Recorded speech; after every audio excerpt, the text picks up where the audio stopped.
We're about to find out how many of us give used gifts for Christmas. Who's making a special holiday meal for their dog this year? And we'll have the list of the absolute worst holiday candies today on Older and Wiser.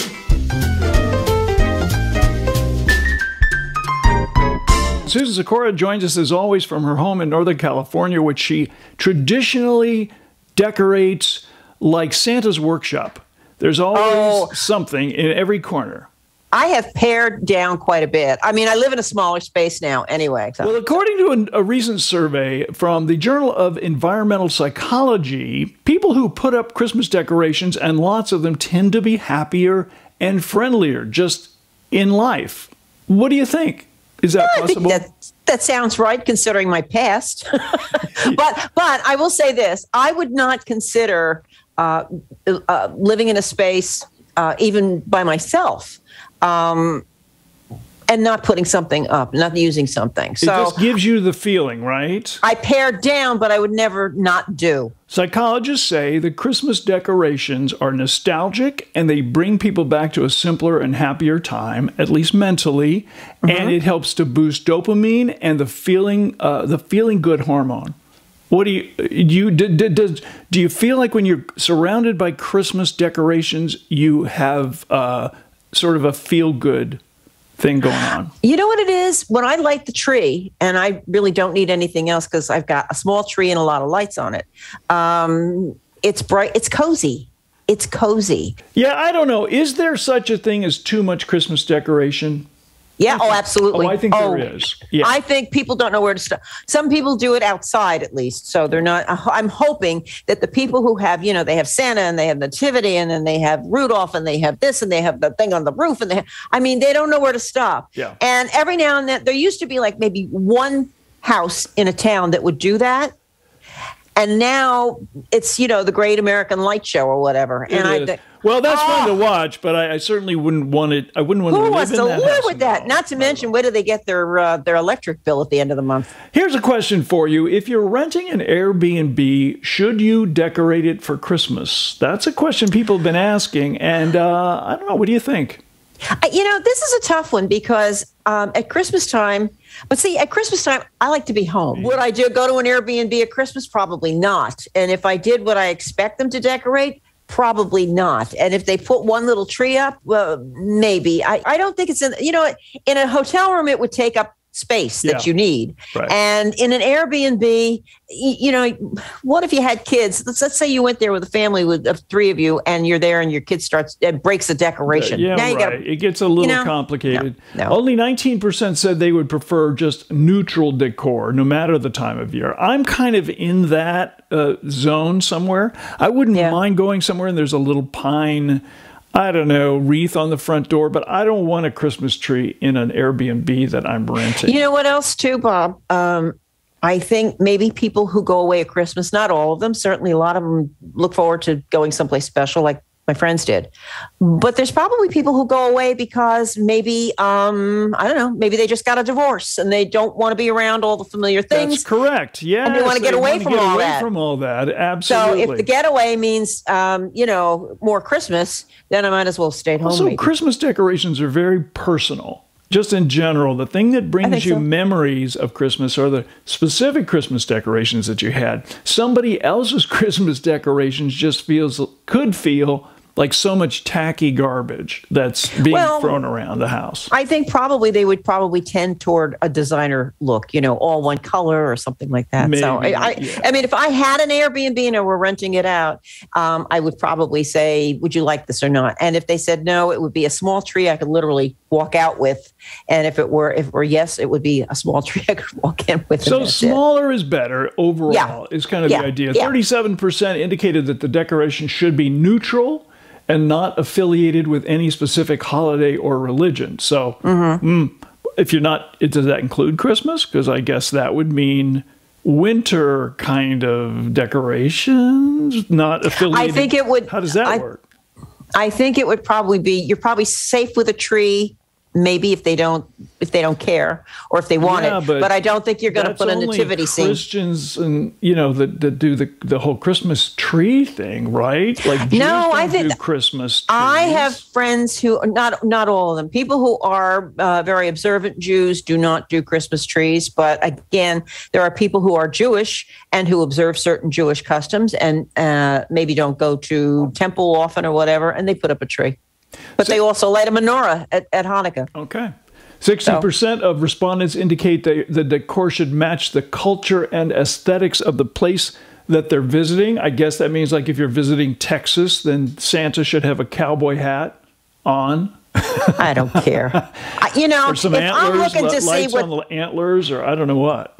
If I'm going somewhere and I have to start critiquing the Christmas decor, I should have stayed home. All right, here's another item, Christmas oriented, and it comes along the same lines as this renting an Airbnb. According to this vacation rental company, Vacasa, they're doing something really cool. They're offering holiday-themed houses available for rent. And here's a couple. Here's one that I thought was the coolest of all. The Home Alone house from a suburb in Illinois is available for rent for the holidays. That beautiful house that Kevin McAllister got left behind in and kind of wreaked some havoc in during the holidays. And that is one beautiful house. And it was the centerpiece for so many of the snowy scenes of that movie. And you're going to tell me you've never seen Home Alone, is it what you're I have seen Home Alone. It was a million years ago, and I don't care about that little pisher anymore. I can tell you right now. You know what? You say, hey, wait for me. At some point, this child should have had some responsibility. How do you get on a plane and say, I forgot a kid, first of all? Okay. But all right, it was a movie. I enjoyed it the first time. I do not watch it every single year. For me, it's not a traditional movie for me. So you don't need to go live, you don't need to go spend Christmas in that house. No. And I'll tell you something else. I'm not a fan of staying in palatial estates or big places or someplace where a movie was made. To me, why? So I guess you're totally not interested in staying in Grinch's Cave, which has been recreated in a town outside of Boulder, Utah. No, these are people who need to get a hobby. Apparently, you can stay there. It's recreated like the whole cave, and you get your own little green slippers, and there's all kind of themed foods in the refrigerator, and the whole bit. You're not interested in that at all. What's wrong with people? They really need the little green slippers from the Grinch. I mean, you want to experience the Grinch, you could hear Boris Karloff read it. You could watch the movie. You can see Jim Carrey. You can read the book to a child. But do you have to stay in the Grinch's cave? Now, again, it's probably huge. It would feel weird if I were sleeping in something and looking up at rock. No. Well, I will say it's a promotional thing, so it's only $20 a night. So for that alone, it would be worth it to stay. Yeah, if you want to go, it's a deal. If you don't want to go, I could think of other things. I could spend $20 on peppermint bark. It did make me think, though, back to favorite Christmas movies, and if there was a place where I would like to actually stay, and it occurred to me in the movie White Christmas, I always thought, wouldn't it be wonderful to stay in that lodge? In the inn? Well, lodge, again. In the Pine Tree, Vermont Inn. Wouldn't that be nice if someone were to recreate that and you could go there and stay, and they could even make sure that there was fake snow that came down outside the windows all the time, and wouldn't that be fun? Yeah, I think that would be a good idea. Sleigh rides, you could offer sleigh rides and everything. Yeah. I don't know. It's a good idea. Maybe we should put a few bucks into some development. You start. I'll catch up with you. I'll work on it. Okay, here's the next item came to us from Yahoo News. Hey, this I found interesting. 1 in 3 are planning to give secondhand Christmas gifts this year. Okay. I think used things can be really, really nice. For example, my mother had a kimono that was brought back for her from Korea. I think my uncle was in the war, and he brought it back. He brought souvenirs for people in the family or whatever, and she has. And I always loved it because when I was a little girl, I saw it hanging in her closet. And one year, it was ripped, it was old, and one year, silk, I think. She mended it by hand and wrapped it up for me for Christmas. It wasn't the only thing she gave me, but I loved it because I always did. And instead of getting rid of it or throwing it out or just handing it to me, she fixed it and it was nice. And I still have it and I keep it on the wall. It's a great example, Susan, because it was personal and it was something somebody worked on. In fact, I think it's better than something somebody might have just simply swiped their credit card to purchase on Amazon and had it shipped to your house. I mean, it means so much more that they cared enough to repair it and put it in a box. And the other thing, I did several things that you could do. Like if you have a piece of jewelry that you have a niece or somebody that's always said, "Oh, I really love those pearls," or "I really love those earrings," or and you're not using it anymore, and you know at some point you'd like this person to have it, give it to her now while you're alive, and you can see her enjoy it. Absolutely. And put a little note with it. You know? Yeah, I don't know that it's so much a matter of trying to save the environment by giving secondhand gifts. I don't think that's the real reason why people do that sort of thing. I think it's, like you said, I think it's something, you're giving something more personal, something more unique. Because first of all, a secondhand gift is one of a kind. In general. That's true. That's true. You know, it isn't like this is something that you can get at the Gap and in any color and any size. It's something specific that you found somewhere that you've liked and you wanted this other person to have it. Right. My rules would be if it's brand new and you haven't used it, okay. If it was yours and someone has seen it and admired it all this time and you know that person really loves it almost as much as you do, maybe more, go ahead and give it to them with a nice note saying it's yours now. Yeah. Or if it was something that, is personal, you think they would like it. Yeah. And, I think there's or there's like the pictures, And this survey also revealed that signed copies of things like rare collectibles, first editions, books, certain types of meaningful books, secondhand books, those were also very lovely things, and they present well when you open them up. You know, you found this in a bookstore somewhere, you knew that the person would love it, and it's something that they could put on their book. If it's your favorite copy of a particular thing, I think on Everybody Loves Raymond, they did a thing where for Christmas, he gave her a first edition of To Kill a Mockingbird because she did her thesis on it or something. And so, if it's an old book, but it's a title that they know and you know that you love it and they've heard you say a million times you love it, obviously, if they open it up and they, unfold the tissue paper or whatever, and they see an old book, they're not going to go, "What'd you give me this old thing for?" Okay. So I guess what I'm saying is the intention is important. I think when you give a gift, the intention should be, especially as you get older and you need less stuff and the environmental thing is also operating on the back burner, perhaps, I think you want to think about things that are special. And if you're opening up a gift from someone and it's a used gift, don't say, "What'd you get me this old thing for?" Don't say that. No. Jeez. I mean, you know what? Lesson. I hate to say that that's stating the obvious, but unfortunately, this day and age, not everybody's manners are working. All right, moving on. Here's a question for you. Are you making Christmas dinner for the dog this year or the cat? All right, let's get right to it. You know I don't cook, okay? Now, I'm not saying I'm sitting here starving. Listen, you don't have to cook great for a cat. I'm just saying right. Yeah, special meal. No. Yeah. Mm-hmm. First of all, I have to tell you that my cat will not eat anything wet. He won't eat anything wet from a can. So if you think I'm going to go in that kitchen and, knock my brains out trying to make him some gourmet meal and then he's going to look at it and sniff and walk away, I don't think so. This survey comes to us from the UK. A huge 56% of Brits will be making an extra special Christmas meal for their four-legged companion this year.